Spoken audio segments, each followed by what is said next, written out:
As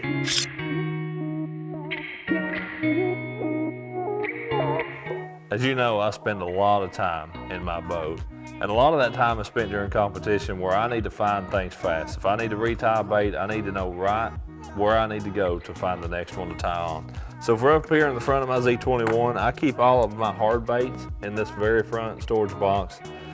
I like to keep those up there. They're a little bit lighter weight than the soft plastics, the jigs, the spinner baits, those type of things that I keep in these two boxes. And I'll organize this when I have most of my flipping baits. Have some worms and stuff over here on this side, like sticko worms. Over here on this side, I've got jigs, I've got my spinner baits, I've got my bladed jigs. I've got a couple more small boxes of like Nico hooks and sinkers and those type of things. A little bit lighter weight stuff up front, a little bit heavier stuff here.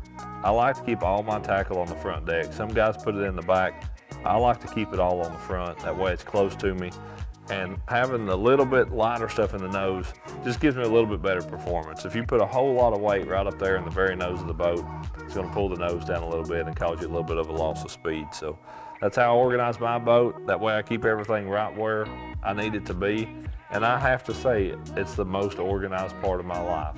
No question about it, is inside the boxes of these boats.